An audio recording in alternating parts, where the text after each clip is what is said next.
Pernahkah kamu membayangkan sebuah kawah di dataran tinggi Dieng terus berpindah-pindah, seolah hidup dan mencari mangsa? Konon, itulah jejak seekor kidang sakti yang dikutuk hingga rohnya tak pernah tenang. Inilah legenda Kawah Si Kidang, kisah mistis dari Jawa Tengah yang dipercaya menyimpan kutukan, amarah, dan rahasia yang membuat banyak orang merinding hingga hari ini. Namun, sebelum kita masuk lebih dalam, pastikan kamu subscribe agar tidak ketinggalan kisah legenda Nusantara paling misterius lainnya. Jauh sebelum Dieng ramai dikunjungi wisatawan, tempat itu dikenal sebagai negeri para dewa. Tanah tinggi yang selalu diselimuti kabut, dingin menusuk tulang, dan dipenuhi bisikan misteri yang tak pernah benar-benar hilang. Penduduk setempat percaya, Dieng bukan hanya milik manusia. Di balik hutan tipis, lembah sunyi, dan kawah-kawah yang terus mengeluarkan asap belerang, ada makhluk-makhluk penjaga yang tak boleh diganggu. Mereka hidup berdampingan dengan manusia selama manusia tahu batas. Namun, ketenangan itu mulai berubah saat seekor kidang aneh muncul. Awalnya hanya satu orang yang melihatnya, seorang petani tua yang pulang menjelang maghrib. Ia bersumpah melihat seekor kidang besar berdiri di tengah ladangnya. Tubuhnya jauh lebih besar dari rusa biasa. Bulunya keemasan berkilau seperti disinari matahari, padahal langit saat itu gelap. Dan yang paling mengerikan, matanya merah menyala seperti bara api. Kidang itu menatapnya lama, lalu menghilang begitu saja ke dalam kabut. Tak ada jejak, tak ada suara, hanya bau belerang yang tertinggal. Awalnya warga menganggap itu hanya halusinasi orang tua, tapi hari demi hari semakin banyak yang melihat makhluk itu. Setiap kali kidang itu muncul, sesuatu yang buruk selalu terjadi. Tanaman tiba-tiba layu, tanah menjadi retak dan panas, air sumur berubah keruh, hewan ternak gelisah sepanjang malam, dan beberapa warga mulai sakit tanpa sebab. Anak-anak menangis saat tidur, menyebut nama yang tak pernah mereka kenal. Para tetua desa mulai gelisah. Ki Jatmiko, sesepuh paling dihormati di desa itu, akhirnya memanggil seluruh warga ke balai desa. Dengan wajah tegang, ia berkata, "Itu bukan kidang biasa, itu adalah penjaga lama yang terusik. Jika kita salah bertindak, seluruh desa bisa menanggung akibatnya." Semua terdiam.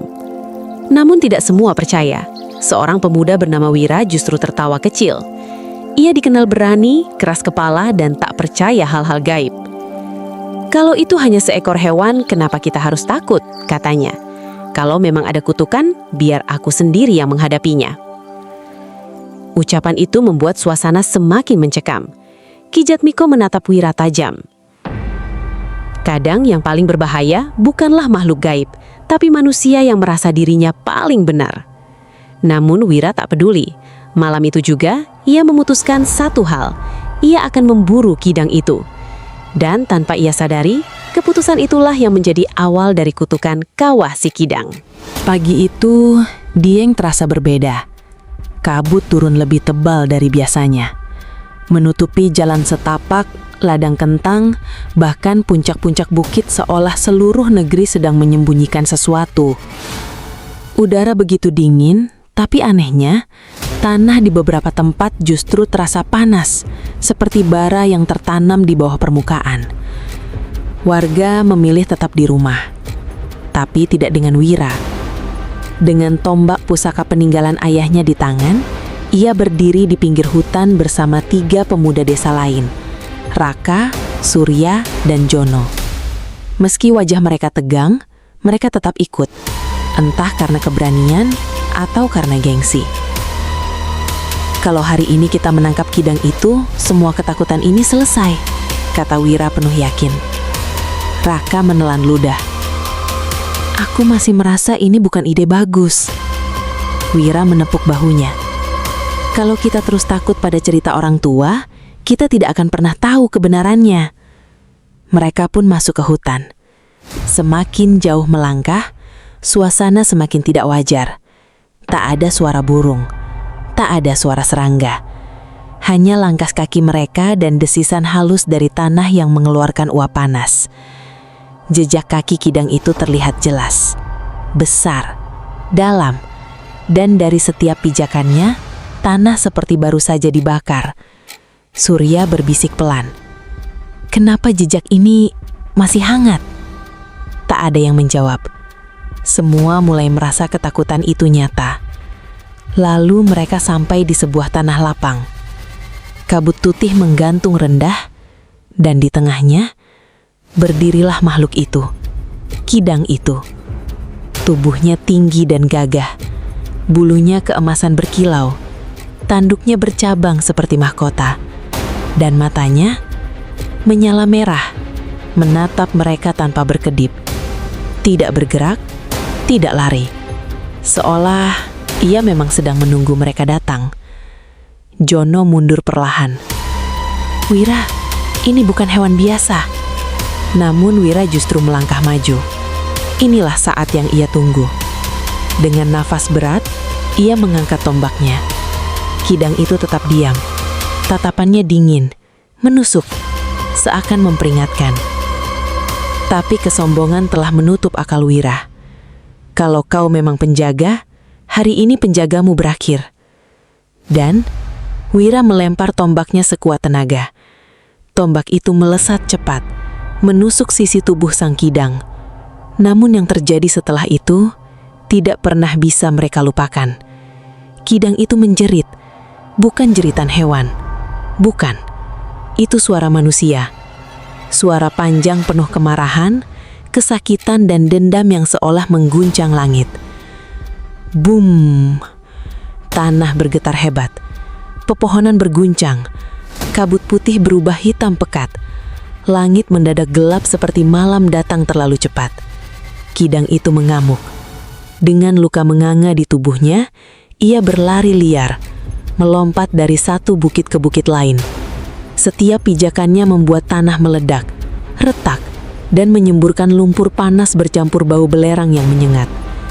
Raka berteriak, "Lari!" Mereka panik. Semua berlari ke arah berbeda. Namun hutan itu seperti hidup. Jalan pulang menghilang. Kabut menutup pandangan. Suara-suara aneh mulai terdengar. Jono mendengar suara ibunya memanggil dari balik jurang. Surya melihat sosok dirinya sendiri berdiri di antara pepohonan. Raka bersumpah melihat ratusan mata merah mengawasi dari balik kabut. Dan Wira, ia justru tersesat sendirian. Ia terus mengejar bayangan kidang itu, hingga tiba di sebuah tempat yang belum pernah ia lihat sebelumnya. Sebuah tanah cekung besar, retak, beruap, dan sangat panas. Seperti mulut bumi yang sedang bernafas. Tiba-tiba, dari tengah asap belerang, muncul sosok seorang lelaki tua berjubah hitam. Kulitnya seperti terbakar, matanya tajam menyala, dan suaranya seperti datang dari dalam tanah. Kau telah melukai penjaga tanah ini. Wira mundur perlahan. Siapa kau? Sosok itu melangkah mendekat. Aku adalah penjaga sumpah lama, dan kau baru saja membangunkan kutukan yang seharusnya tetap tidur. Wira gemetar. Untuk pertama kalinya, ia benar-benar takut. Apa maksudmu? Lelaki itu menunjuk tanah di bawah kaki Wira. Kidang itu bukan hewan. Ia adalah roh penjaga kawah. Penjaga keseimbangan antara manusia dan bumi. Dan sekarang, karena kesombonganmu, tanah ini akan menagih tumbal. Tiba-tiba, duar. Tanah meledak. Semburan lumpur panas melesat ke langit. Wira terlempar. Jeritannya menggema di seluruh lembah Dieng. Dari desa, warga melihat asap hitam membumbung tinggi dari arah hutan. Bau belerang menyelimuti seluruh kampung. Dan sejak hari itu, tanah itu tak pernah sama lagi. Sebuah kawah baru mulai terbentuk. Kawah yang terus bergerak. Kawah yang dipercaya masih mencari orang yang berani mengusik penjaganya. Kawah itu kelak dikenal sebagai Kawah Si Kidang. Ledakan besar itu mengguncang seluruh Dieng. Tanah bergetar seperti ada raksasa yang sedang bangun dari tidur panjangnya. Dari arah hutan, asap hitam pekat membumbung tinggi ke langit, disertai bau belerang yang menusuk hingga ke dalam rumah-rumah warga. Orang-orang keluar dengan wajah panik, anak-anak menangis, hewan ternak mengamuk, dan di tengah kekacauan itu hanya satu nama yang terus disebut. Wira! Wira masih di hutan! Ki Jatmiko langsung berdiri, wajahnya pucat. Ia tahu sesuatu yang sangat buruk telah terjadi. Tanpa menunggu pagi, beberapa warga bersama Ki Jatmiko membawa obor dan berangkat menuju lokasi ledakan. Mereka menembus kabut malam yang terasa lebih dingin dari biasanya, seolah seluruh alam sedang menahan nafas. Saat mereka tiba, semua terdiam. Tanah lapang itu sudah berubah. Kini ada lubang besar yang terus mengeluarkan uap panas. Lumpur mendidih menyembur perlahan dari dalamnya, dan suara gemuruh rendah terdengar seperti nafas makhluk hidup. Di pinggir kawah itu, mereka menemukan Wira. Tubuhnya tergeletak lemah, wajahnya pucat, matanya terbuka, tapi kosong. Ia masih hidup, namun sejak malam itu, Wira bukan lagi Wira yang mereka kenal. Ia tidak berbicara, tidak mengenali siapapun. Tatapannya kosong ke arah kawah, seolah jiwanya tertinggal di sana. Kadang saat malam tiba, ia tiba-tiba berteriak keras. "Dia datang! Dia datang!" Lalu menangis seperti anak kecil. Beberapa kali, tubuhnya mendadak panas seperti bara. Kulitnya mengeluarkan bau belerang. Dan yang paling menakutkan, di tanah tempat ia berjalan sering muncul bekas pijakan panas seperti jejak kaki kidang. Warga mulai ketakutan, namun teror belum selesai. 3 hari setelah kejadian itu, tumbal pertama jatuh. Jono, salah satu pemuda yang ikut berburu, ditemukan tewas di ladangnya saat subuh.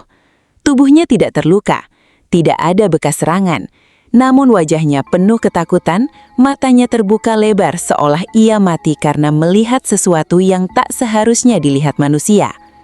Di dekat jasadnya, ada jejak kaki kidang, masih hangat. Sejak itu, desa berubah menjadi tempat penuh ketakutan. Setiap malam, suara langkah kaki terdengar di sekitar rumah warga. Bukan langkah manusia, bukan pula hewan biasa. Suara itu berat, perlahan, seperti sesuatu sedang mencari. Tok, tok, tok. Kadang terdengar di atap, kadang di belakang rumah, kadang tepat di depan pintu. Namun siapapun yang memberanikan diri membuka pintu, tak pernah menemukan apapun. Hanya kabut dan bau belerang. Seorang ibu tua bersumpah melihat seekor kidang besar berdiri di depan rumahnya tengah malam. Matanya merah, diam, menatap lurus ke dalam rumah. Sejak malam itu, cucunya jatuh sakit tanpa sebab, demam tinggi, mengigau terus-menerus, selalu menyebut satu kalimat yang sama. "Jangan ambil tanduknya, jangan ambil tanduknya." Warga mulai percaya, ini bukan sekedar kutukan. Ini adalah penagihan. Penjaga tanah itu sedang mencari tumbal, dan Wira adalah pintunya. Ki Jatmiko akhirnya memutuskan sesuatu yang berat. Ia mendatangi rumah Wira malam itu. Di sana, Wira duduk sendirian menatap kosong ke arah hutan. Angin malam membawa bau belerang yang semakin kuat. Ki Jatmiko duduk di depannya. "Kau melihat sesuatu di sana, bukan?" Lama sekali Wira diam. Lalu dengan suara parau dan gemetar, ia akhirnya berbicara. "Aku melihat kidang itu berubah." Ki Jatmiko menegang. Berubah menjadi apa? Wira menatapnya perlahan. Air matanya jatuh. Menjadi manusia. Sunyi. Bahkan angin seperti berhenti. Dia bukan hewan. Dia seorang penjaga tua yang dikutuk karena pengkhianatan ratusan tahun lalu. Wira gemetar hebat. "Aku melukainya, dan sekarang dia ingin mengambil semua yang pernah mengusiknya." Ki Jatmiko menarik nafas panjang. Ia akhirnya mengerti, kutukan ini jauh lebih tua dari yang mereka kira. Dan jika tidak segera dihentikan, bukan hanya satu desa, seluruh Dieng bisa menjadi kuburan hidup. Namun untuk menghentikannya, mereka harus kembali ke kawah itu, ke tempat di mana semuanya bermula. Dan kali ini, mungkin tidak semua orang akan kembali hidup. Malam itu, langit Dieng tidak menampilkan satu pun bintang. Kabut turun begitu tebal, seolah seluruh gunung sedang menutup wajahnya dari sesuatu yang akan terjadi. Angin berhembus dingin, membawa bau belerang yang semakin kuat dari arah kawah. Seluruh desa memilih mengunci pintu. Tak ada yang berani keluar. Karena malam itu, Ki Jatmiko akan membuka rahasia yang selama ratusan tahun disembunyikan. Di rumah Wira, hanya cahaya lampu minyak yang menyala redup. Wira duduk lemah. Tubuhnya semakin kurus. Wajahnya pucat seperti orang yang perlahan kehilangan hidup. Matanya merah, bukan karena marah, tapi karena setiap kali ia memejamkan mata, ia selalu melihat sosok itu. Kidang bermata api, dan lelaki tua dari dalam kawah. Ki Jatmiko menatapnya serius. Kalau kita tidak menghentikan ini malam ini, besok mungkin seluruh desa sudah terlambat. Wira menunduk. Semua ini salahku. Ki Jatmiko menggeleng. Kesalahanmu adalah membuka pintu. Tapi sekarang, kaulah satu-satunya yang bisa menutupnya. Bersama dua warga tua penjaga adat, mereka menyiapkan ritual penenang tanah. Sesajen diletakkan. Bunga 7 rupa, air dari 7 mata air, dupa, dan sebuah keris tua yang konon diwariskan turun-temurun untuk menjaga keseimbangan antara manusia dan alam Dieng. Namun sebelum berangkat, Ki Jatmiko akhirnya menceritakan kebenaran yang selama ini hanya diketahui para leluhur desa. Ratusan tahun lalu, di tempat itu pernah hidup seorang pertapa sakti bernama Ki Rangga. Ia bukan manusia biasa. Konon, ia adalah penjaga tanah Dieng yang diberi tugas menjaga keseimbangan antara api bumi dan kehidupan manusia. Ia hidup menyendiri, ditemani seekor kidang putih yang sangat setia. Kidang itu bukan hewan biasa. Ia adalah penjaga roh kawah. Selama manusia hidup selaras dengan alam, kawah akan tetap tenang. Namun suatu hari, datanglah sekelompok manusia serakah. Mereka ingin mengambil kekayaan dari perut bumi. Belerang, panas, dan kekuatan yang dipercaya bisa memberi kekuasaan besar. Ki Rangga melarang mereka. Tapi manusia lebih memilih keserakahan. Mereka membunuh sang pertapa. Dan lebih kejam lagi, mereka membunuh kidang penjaga itu tepat di bibir kawah. Sebelum menghembuskan nafas terakhir, Ki Rangga mengucapkan sumpah. Selama manusia masih serakah, tanah ini tak akan pernah tenang. Sejak saat itu, roh Ki Rangga dan sang kidang dipercaya menyatu, menjadi penjaga sekaligus kutukan. Kawah itu terus berpindah, terus mencari, terus menagih. Dan siapapun yang melukai penjaganya akan menjadi tumbal berikutnya. Wira terdiam. Dadanya terasa sesak. Jadi benar, semua ini bukan legenda kosong. Ia benar-benar telah membangunkan sesuatu yang seharusnya tetap tertidur. Tepat tengah malam, mereka berangkat menuju kawah. Langkah mereka berat. Kabut semakin tebal. Semakin dekat ke kawah, tanah semakin panas. Pohon-pohon terlihat seperti bayangan hitam yang mengawasi. Dan suara itu kembali terdengar. Tok, tok, tok. Langkah kaki di belakang mereka. Namun saat menoleh, tak ada siapapun. Hanya kabut dan mata merah yang sesekali muncul lalu menghilang. Saat mereka tiba di kawah si kidang, suasananya jauh lebih mengerikan dari sebelumnya. Lumpur panas menyembur lebih besar. Asap hitam berputar seperti pusaran. Dan dari tengah kawah, terdengar suara nafas berat. Seperti sesuatu sedang menunggu. Ki Jatmiko mulai membaca mantra kuno. Angin mendadak berputar kencang. Api dupa peredam sendiri. Tanah bergetar.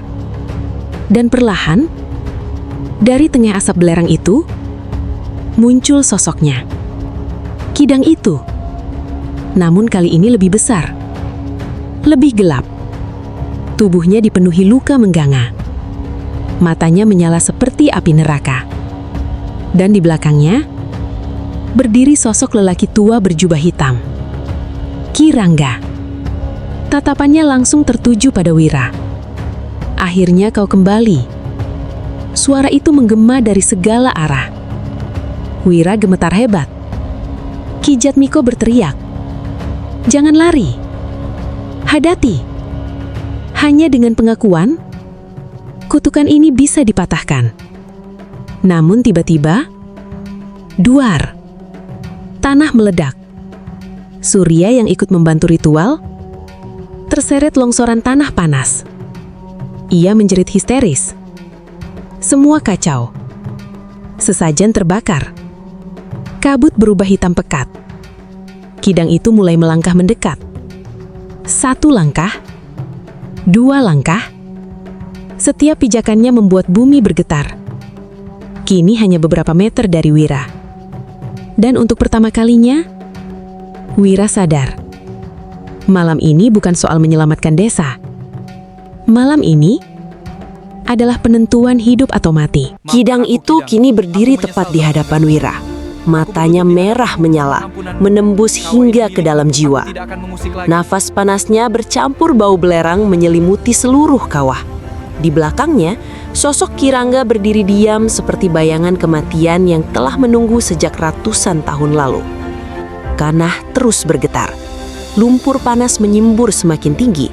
Langit Dieng berubah merah gelap, seperti pertanda bahwa malam itu akan menjadi malam penentuan. Wira gemetar. Untuk pertama kalinya dalam hidupnya, keberaniannya runtuh. Ia sadar semua ini memang karena dirinya, karena kesombongannya, karena ia merasa manusia bisa menaklukkan segalanya. Dengan lutut lemas, Wira perlahan jatuh berlutut di hadapan kawah. Ki Jatmiko berteriak dari belakang, "Jangan lawan, akui kesalahanmu, hanya itu satu-satunya jalan." Air mata Wira jatuh. Ia menatap kidang itu, bukan lagi dengan rasa takut, tapi dengan penyesalan yang sangat dalam. "Aku salah," suaranya bergetar. "Aku datang dengan kesombongan. Aku melukai penjaga tanah ini. Aku menganggap alam hanya sesuatu yang bisa ditaklukkan." Anginnya semakin kencang. "Jika memang harus ada tumbal, biarkan aku yang menanggung semuanya. Jangan desa ini, jangan orang-orang yang tidak bersalah." Sunyi. Hanya suara lumpur mendidih yang terdengar. Kidang itu melangkah lebih dekat. 1 langkah terakhir, tanduknya yang besar kini hampir menyentuh wajah Wira. Ki Rangga menatap tajam. Manusia selalu meminta maaf setelah semuanya terlambat. Wira menunduk. "Aku tahu, tapi jika hidupku bisa menutup kutukan ini, ambillah." Tiba-tiba, boom! Seluruh kawah meledak. Cahaya putih besar muncul dari tengah semburan lumpur panas. Angin berputar liar, kabut terbelah. Semua orang terlempar oleh kekuatan yang tak terlihat. Ki Jatmiko berusaha bangkit. "Wira!" Namun semuanya tertutup cahaya. Dalam cahaya itu, Wira melihat sesuatu. Ia melihat Ki Rangga bukan sebagai sosok mengerikan, tetapi sebagai seorang penjaga tua yang lelah. Ia melihat kidang putih bukan monster, tetapi makhluk setia yang hanya menjaga keseimbangan. Dan ia akhirnya memahami, alam tidak pernah jahat, manusialah yang sering lupa menghormatinya. Kidang itu mendekat, lalu perlahan menyentuhkan tanduknya ke dada Wira. Tidak ada rasa sakit, hanya kehangatan dan ketenangan, seperti sebuah pengampunan. Cahaya itu semakin terang, lalu semuanya gelap. Ketika warga membuka mata, fajar mulai muncul. Kabut perlahan menipis, langit kembali tenang. Ledakan telah berhenti, lumpur panas tak lagi menyembur liar. Dan di tempat itu, terbentuk sebuah kawah besar yang terus mengeluarkan uap panas. Namun Wira telah menghilang. Tak ada tubuh, tak ada jejak. Seolah bumi sendiri telah menerimanya sebagai tumbal terakhir. Ki Jatmiko berdiri lama di bibir kawah. Matanya basah. Ia tahu Wira tidak mati sia-sia. Ia telah menutup kutukan itu dengan nyawanya sendiri. Sejak hari itu, kawah tersebut dikenal sebagai Kawah Si Kidang, bukan sekedar karena bentuknya yang terus berpindah seperti jejak seekor kidang, tetapi karena masyarakat percaya roh penjaga itu masih ada di sana, menjaga, mengawasi, dan mengingatkan manusia bahwa alam bukan untuk ditaklukkan, tetapi untuk dihormati.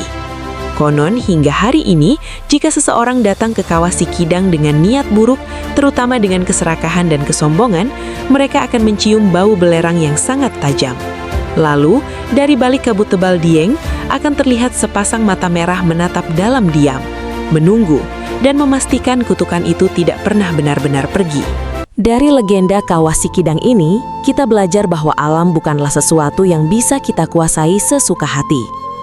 Ada batas yang harus dihormati, ada keseimbangan yang harus dijaga, dan ada konsekuensi besar ketika manusia bertindak dengan kesombongan serta keserakahan.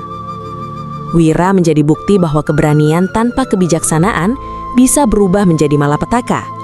Ia datang dengan niat menaklukkan, tetapi akhirnya harus membayar dengan harga yang sangat mahal.